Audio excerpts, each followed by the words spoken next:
Well, Sergio, I am really, first of all, I'm so thankful to you for the introduction, but I'm even more thankful for making this trip for me and my wife possible. It's not our first time in Brazil. We were first here, not here actually, but in Rio, 16 years ago. But it's great to come back, and it's great to see your lovely city. We had a chance to walk around yesterday, and Sergio just brought us across some of the better parts of the city this morning to this foundation's headquarters. I really appreciate, ladies and gentlemen, your interest in Russia and its foreign policy, which, again, after a period of time, is impacting on the world in a different way than the Soviet Union clearly impacted it. I also appreciate the timing for this session. Just yesterday, Mr. Putin was inaugurated again as president. Some people call it coronation. It looked certainly like a coronation. I don't think Mr. Putin minds that very much, but it's kind of very candid statement. I don't remember how many people would here in this hall would remember the Constitution of Germany adopted at Weimar, but its first article said that das Deutsche Reich ist eine Republik. If I were to liberally play with it, I would say that the Russian Federation is a monarchy. That should be the first article of the Russian Constitution. But again, this is an aside. Right as we're speaking now, the Russian Duma is making a decision, which I think has already been made, to nominate, or rather to approve, Dmitri Medvedev as Russia's prime minister for another term. And the government is about to be formed. Again, there are no surprises there. There will be some rotation. There are some replacements of ministers. But again, this is not something that is very crucial at this point. So continuity rather than change is the name of the game for now. But again, you're dealing with a very special country in Russia.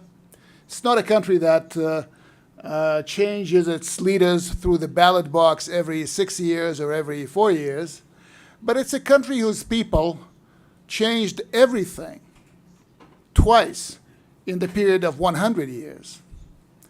So they brought down the entire state, unfortunately, on their heads, both in 1917 and again in 1991. So it's not a country where change does not happen, but it happens irregularly, and each time it happens, the people give the authorities very little notice, advance notice, about big things to change. So it's an interesting, important country that is certainly re-entering the world stage as an important player. I would not exaggerate the importance, but it's certainly not non-negligible. Sergio mentioned my short book, Should We Fear Russia? I found it difficult to respond to the title of the book, which was not mine, because I didn't know who the we were. Since I'm someone who is living in Moscow, born in Moscow, raised in Moscow, and I don't fear myself. I mean, I do fear myself, but it's a different kind of fear than an outsider's fear would be. But nevertheless, the British publisher insisted that I do not tinker with the title, and normally titles are the privilege of the people who publish your stuff, whether it's an article or a book. So I consented to that. But if I were to summarize the answer in the book in a short phrase, I would say, no, you should not fear Russia. but you should treat it with care, maybe with a lot of care. That would be the answer. But I'm not going to discuss the fear factor now, unless you want me to in the second half of my talk. I've been asked to talk for about 40 minutes, which is fine, but I really look forward to interaction with you and getting the sense of what your interests are, what your concerns are, and what messages I should take back with me when I go back to Russia on Sunday. I plan to talk about three sets of issues. One is where Russia is today on the global map. We kind of know where it is, but the interesting thing is that the geopolitical configuration is often changing, unlike the geographical one. And where it might be, i.e. Russia, in 5 or 10 years from now. This is the first set of questions. The second set of questions will more directly address the title of today's presentation. What are the sources of the Russian-American or Russian-US confrontation? And where do we go from here? And what the likely or possible outcome could be years from now. And very lastly, how are Russia's relations with the non-Western world different from those of the Soviet Union? So those are the three principal issues, and I will address them in my talk. So where is Russia today?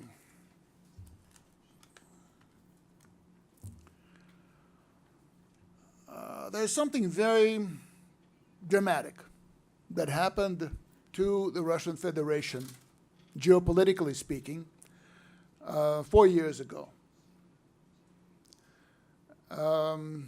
Two things that used to be the central pillars of Russia's post-communist, post-Soviet foreign policy, i.e. an attempt to integrate Russia into a wider West, into a greater Europe, on the one hand, and the parallel attempt to rebuild an integrated whole out of the remnants of the former Soviet Union.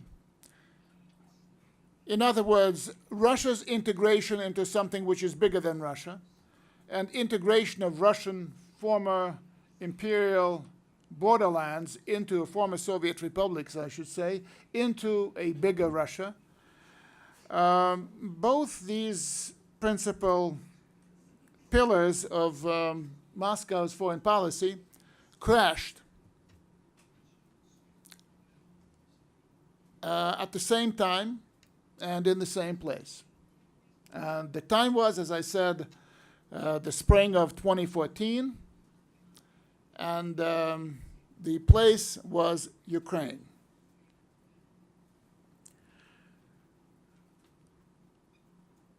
That led to a major vacuum in Russian foreign policy thinking, and that made Russia's position in the world very uncertain, because for a long time before that, Russian leaders, including Mr. Putin, were vowing that there will be no confrontation with the West, and that the former Soviet republics would be invited to cooperate much more closely. And then all of a sudden, both of these things were out of the window. If I'm asked where is Russia today geopolitically, I would say it's It's northern Eurasia, which means two things. One, that the country is neither western nor eastern, but northern, in more sense than just climatic. And two, is that the optics of Russian geopolitics has changed. Instead of focusing very much on the West, on Europe, and by extension on the United States, Russia is focusing more on itself. If there was a pivot, it was a pivot not so much to Asia post-2014, it was a pivot to oneself. And Eurasia is, on the one hand, it is a natural geopolitical neighborhood for Russia. It is a country that has borders with, just think of it, it has direct borders with Norway and North Korea. And if one looks at the neighborhood, one has to include all of Asia, the Middle East, Europe, as part of the land neighborhood, plus the Arctic Ocean, the Pacific, and the seas of the Atlantic. There's something else that has changed. It's not only a country that occupies that position in the world, but it's a country that, having ceased to be an empire, having ceased to be a superpower, long time ago, let's say a quarter century ago, it stands all alone. It doesn't have allies worth talking about, not in the sense that, let's say, the United States has allies, not in the sense that the Soviet Union had allies. And it's also a country that's still in transit from being an empire toward becoming a multi-ethnic, multi-confessional nation state. There's a saying in Russia, not a popular saying, but a saying among the elite circles, that the country is nothing if not a great power. But interestingly, the meaning of what a great power is has changed dramatically. Right up until the end of the Cold War, a great power, and by extension the superpower, would mean a country that would be able to impose itself upon smaller, lesser powers, not so great powers, and gear them to one's own foreign policy course. Today's definition, it seems to me, in operational terms, when the Russians talk about themselves or their country being great in terms of a great power, not a great country, there's a big distinction. Russia is not a great country to many of its citizens yet. Hope it's going in that direction, but it will be a long haul. But a great power it is today in the sense that it does not allow anyone, including the mightiest country on the face of the earth, to impose itself upon Russia. And that carries a price, and a pretty high one in Russia's case. Mr. Putin, who's just begun his new presidential term, which will last until 2024, has been essentially about two things. One is keeping the country in one piece, and two has been restoring Russia's position as a great power, major power around the world. So when you look at the developments in Ukraine, and I'm happy to discuss the details of Ukraine, I don't have a special section of my talk devoted to the Ukraine crisis, but again, we can discuss it later on. The developments in Ukraine, the Russian intervention in Ukraine, including military intervention in Ukraine, And Russia's military intervention, overt and very clear military intervention in Syria, are elements of that restoration of a great power status for Russia. So that, I think, would respond to the question of where the country is today, but not where it is headed. When I look ahead, let's say 5 years, maybe 10 years, I see pretty serious issues with Russia having embarked on its present foreign policy course. Again, this is not another way of saying that somehow Russia should return to its pre-2014 policies, which I think is totally impossible. It's impossible to restore relations with the West on the former basis.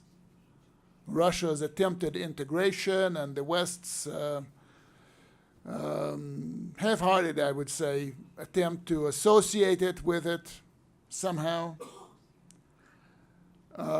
Nor is a return to relations that existed prior to 2014 possible with regard to the former Soviet republics. But a lot of things need to change for the new course to be successful. And first of all, I think, well, this is a banality, but I still have to say it. If you posit yourself as a great power, you have to have a fairly solid economic foundation, which Russia does not have today. It has enough to withstand the pressure, pretty serious and mounting pressure, for a period of time. And yet, what is good for survival is not good for anything that you might call success. And the root of that all is, in my view, the political economic system that actually stifles development and stifles growth. And unfortunately, I would like to believe President Putin's promises of making Russia more important economically, doing a major breakthrough in economic, technological, social, other terms. I still have to look at the tools with which this breakthrough is going to be made. And frankly, I'm not yet impressed. So that to me is the biggest hurdle, but not the only one. Another hurdle is that Russia is ruled today by perhaps the worst quality elite that I can remember. It's an elite that's very self-serving. It's an elite that's very narrow-minded. It's an elite that uses the country more or less as a source of income and hides its money abroad alongside with its families and children who go to Western universities, after which they find themselves strangers in Russia. That, I think, will have to change somehow before the country can make a step forward in its development. And, of course, the political, ideological system fails to inspire. It does, unfortunately. There's a growing cynicism about the political system. It's not that the political system is crumbling away or that it's unstable, but as I said, it fails to inspire. So those are the things that I see as problematic for Russia achieving the position in the world that it believes it deserves although I broadly agree that with Russia's geopolitical positioning and with its transit from an empire, former empire, to a nation state, and again, as I said, I do not believe that we can simply go back to where we were prior to 2014. Now, let me talk a little bit about the US-Russian confrontation. If you ask me about the sources of that confrontation, I call it, frankly, I use the word confrontation with a lot of deliberation.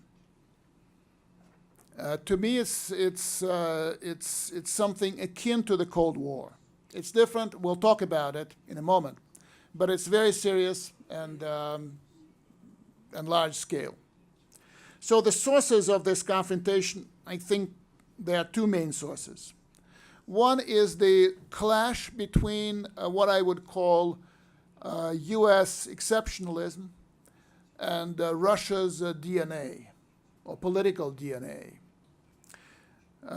Whereas Russia, and this is about the DNA factor, the Russian elite, I just criticized them, but still, again, this is not a criticism that covers each and every bit of what they stand for. There are certain things that I believe are to be respected, and they are to be carried forward, hopefully under a new elite. The Russian elite is special, maybe unique, in its rejection of an outsider's leadership over it. So Russia would simply not accept an authority above itself. And that, I think, was the stumbling block for Russia's integration into the West, because the entry ticket into the system had to be bought with accepting US leadership. Everything else, I think, would have followed: democracy and human rights and market economy and many other things. But you first need to accept leadership. And to the elite, whose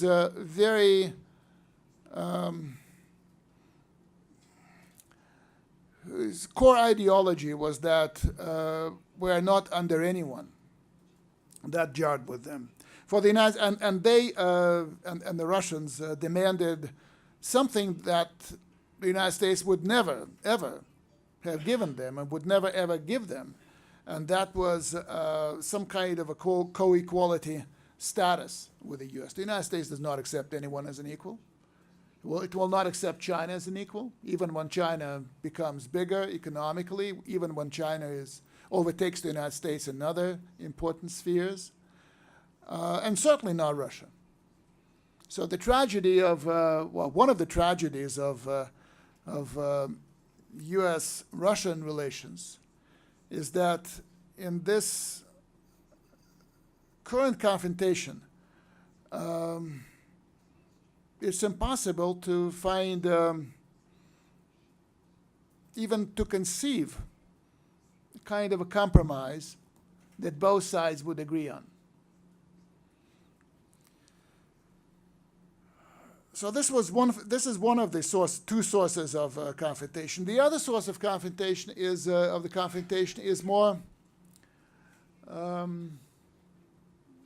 parochial, if you like, or more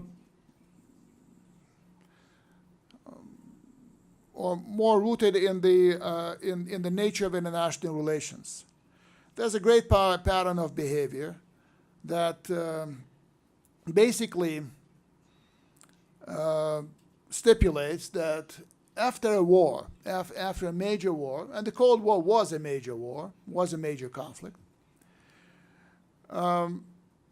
you're either the victor in the war, either integrates the defeated party into a new world order, a new system on mutually acceptable terms, or if the defeated party is worth its salt, if it's good enough, if it's resourceful enough, then it will have to face its new old adversary in a generation's time.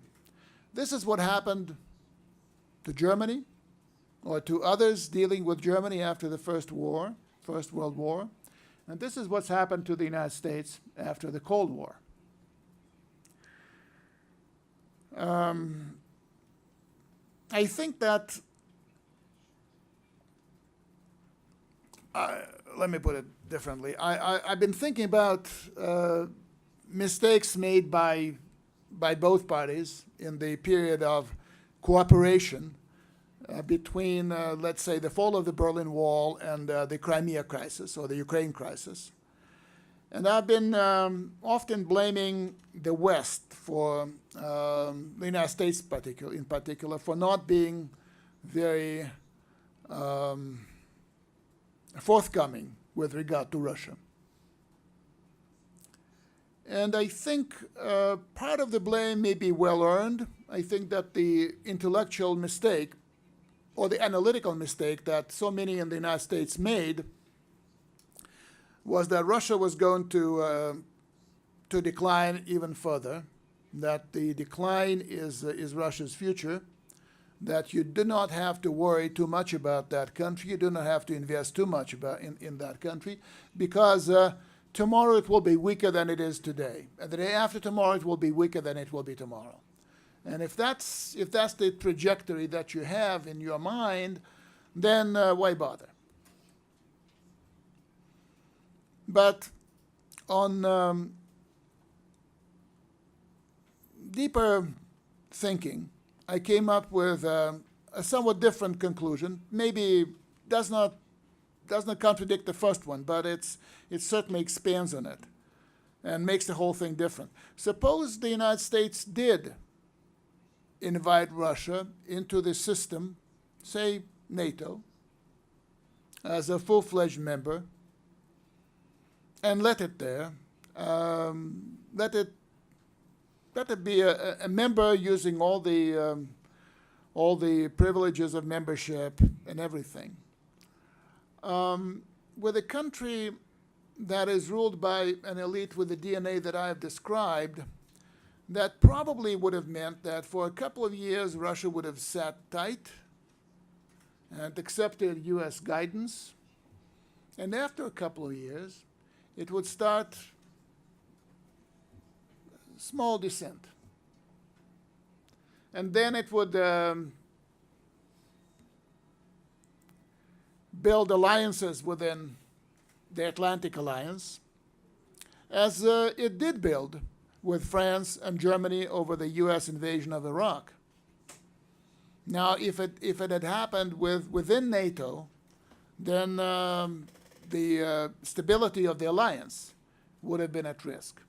So in a way, that was smart of the United States not to allow Russia to become a member of NATO, which would have solved Russia's security problem.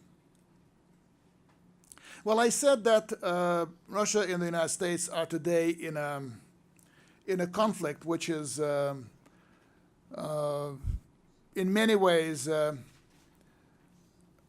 the same order as the Cold War, and yet different from the Cold War. I call it hybrid war. I just used the popular expression, not inventing my own. I would say that using the Cold War analogy rather than a new description, would be very misleading, because if you do that, you'll be looking at the things, rather for the things to happen that will not happen, because the world has dramatically changed in the last 30 years, 40 years. And you'll be missing new things because, again, the world has dramatically changed. There's no ideology, at least not on the Russian side. You may say the U.S. is still guided by liberal democratic ideology. They're trying to build Russia into some sort of an ideological foe. I do not quite agree. I do not think that what the practices of the Russian government, however, whatever you want to say about them, amount to any kind of an ideology. It is, on the other hand, it is vastly asymmetrical. There's no balance. The Russian Federation is a midget compared to the United States in most measurements. It is interesting that this new conflict, this hybrid war, is fought in common spaces that have turned into battlefields. In the old confrontation, there was a Berlin Wall, there was an Iron Curtain, and people did not travel very freely across that Iron Curtain, did not pass through the Berlin Wall very much. In today's world, you can meddle in anyone's business without quitting your desk. And that is a totally new quality of the conflict. This new conflict is also off-center. The Cold War was the thing, the centerpiece of the international relations for decades. This US-Russian conflict is very much, it's off-center. It's active. It's dangerous in many ways, but it's not what's happening at the center stage. But it's part of the picture. It's part of the stage. It's part of the changing world order, and it feeds into that. And one thing that is very important in geopolitical terms is that as a result of what happened between Russia and the West, Russia is tilted. I talked at the beginning about Russia's geopolitical axis having moved away from the West, away from Europe. And I would also say it has moved very much toward China. And that makes the U.S.-China relationship somewhat different from what it would have been had Russia been in a different place geopolitically. And finally, the outcome of this confrontation is wide open. I said that I do not regard a compromise as a likely scenario. I do not believe, although I think that the U.S. approach, there's no policy, I don't think, there's no strategy, I don't think either, but the approach is clearly aimed at keeping more and more pressure on Russia economically, financially, etc., so that finally it cracks under that pressure. No, it's not yours. Okay.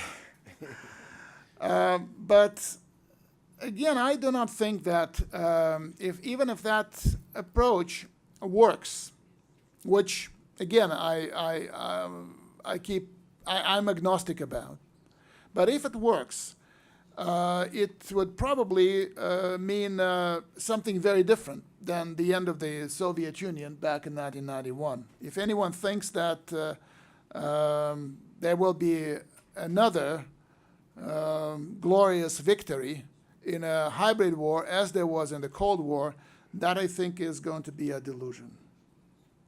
And let me say finally on that I see this conflict between the United States and Russia to be resolved, if it will be resolved, or at least mitigated substantially by the developments within the United States and within Russia, than in the relationship between the two of them. I think Russia will have to go through a lot of rethink in the next several years, certainly after Mr. Putin's era will come to an end, as it will, for physiological reasons, if not for other reasons, at some point. And as it often happens, it as always happens in Russia, the change at the top ushers in a total rethink of the entire set of policies. And that, I think, will happen this time again. I cannot predict the outcome. And the United States is also going through a very important crisis, political crisis, which will be resolved one way or another. I don't think it can, as long as President Trump is in power in Washington, or at least in the White House, I don't think that any improvement in U.S.-Russian relations can happen. But there is a parallel crisis, more of a sociological, cultural nature in the United States, which also impacts on American politics and policies. And thirdly, there's a major rethink that started prior to Trump's election of the U.S. global role. So when these things result in some outcomes, I think that will weigh in heavily on also on this particular crisis between Russia and the United States. So very lastly, let me address Russia and the non-West. I think the central theme that is only developing, only emerging, is Russia seeing itself as part of the non-West. It used to be the East of the West for a very long time, historically. It is turning into the opposite, the West of the East, with regard to Europe. It is moving closer to non-Western countries, and its distance to the Western countries is growing. But this, as I said, is only an emerging view, an emerging pattern of thinking, because to a lot of people it's still Russia, European, still fighting with other countries in the West for a certain place in the Western-led system. So there is some sort of ambivalence here. And yet I think that the main trend is toward a non-Western Russia. Another issue that I would highlight is China having become Russia's main partner. It's the biggest economy in the world that does not impose, at least not overtly impose, restrictions on economic relations with Russia. The problem with U.S. Imposed or U.S.-led sanctions is not the sanctions per se. I think it's the message that they carry. And the message to me rings loud and clear. Something like this: if you want to deal with Russia, you might have to deal with the United States of America. So think again. And that is powerful. That is very, very powerful.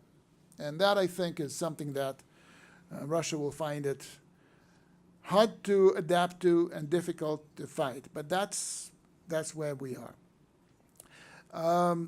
It is not that China is becoming the senior partner to Russia. I think that in the Russian DNA, it doesn't matter whether you accept or you reject America as the United States of America as your senior partner, or China. It applies to anyone. It used to apply to Germany. It used to apply to France. It now applies to the United States. It may have to apply to China if the Chinese are not smart enough. I think they're smart. And I think that they understand that. The current formula of the Sino-Russian relationship, despite the inequality, the asymmetry between the two of them, is as follows. We're never against each other, but we will never be always with each other. Which means that on basic issues they are together, such as the world order, the place of their countries, the place of the United States in that order.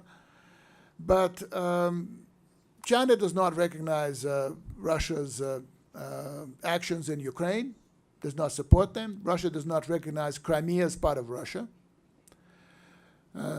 Russia does not recognize Chinese claims to the South China Sea.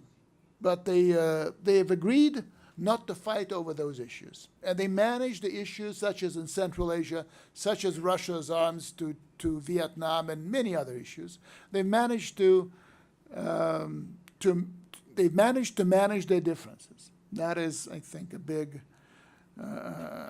strength of the relationship.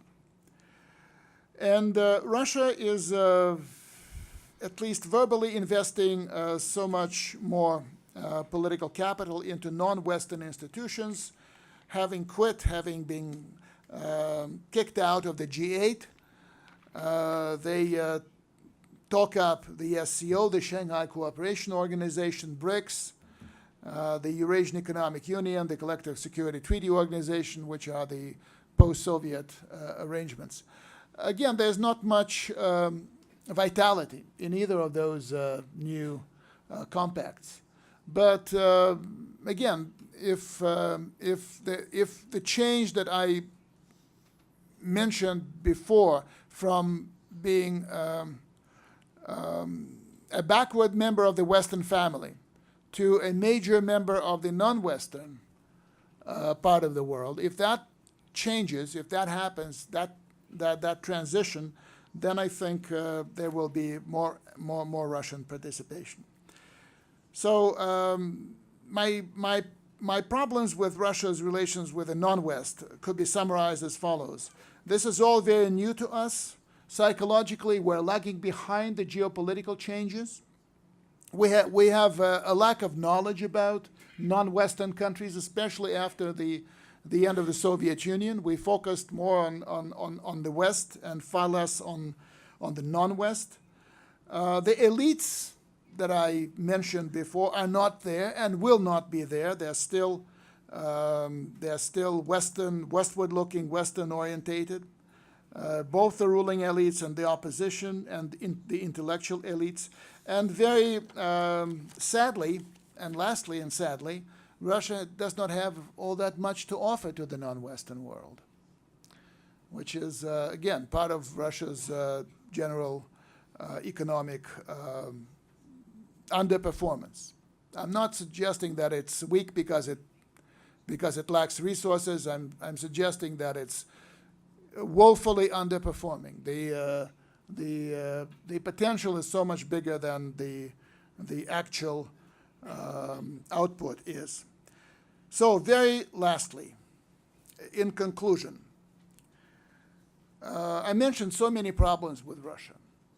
But let me say that there are very few countries in the world that have experienced so many catastrophes as Russia has in the last century. It's just unbelievable. We're talking about dozens of millions of people. Much of that self-inflicted, but not all of that. The country that's gone through revolutions, wars on class, and then a very barbarian change from communism to capitalism. That is all kind of, the sum of those calamities is just, I would have said, unbearable. I would have expected Russia to be lying flat today. It's not, but it's of that kind.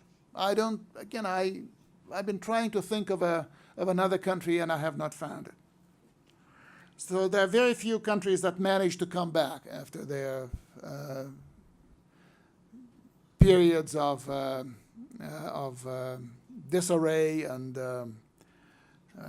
those catastrophes that I mentioned.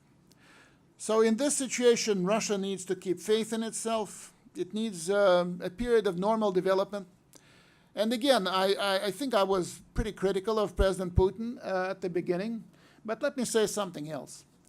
Of the last 100 years in Russian history, say 1918 today, the only 18 years that Russia has enjoyed as a more or less normal period of development, or existence at least, has been the period of Putin's reign. You just go back to any other period of time, the 1990s, the 1980s, the 70s, the 60s, the 30s, the 20s, whatever the period was. Russia was always in an abnormal state of things. The only period when the country was able, again, there are limitations, there are political limitations, there are social limitations, there are many, many things. I'll be very critical about them, but it's been a normal evolution of a country. The country has been able to breathe normally, to live normally, enjoy life, and Russians have never been as affluent and as free at the same time as they have been in the last 18 years. But Russia's policies, and including its foreign policy, need not only be smart. Mr. Putin has been very smart in many things, but he has been non-strategic in foreign policy. He's been very, very agile tactically, very good operationally, but strategy is, unfortunately, is not there. In the future, Russia hopefully will be more strategic. And last but not least, I will always underline that point. Russia needs a normal, a modern elite. I don't know where to get it. I don't know how. I do not know how to replace what we have. In the wrong place. Why don't I stop here? Thank you.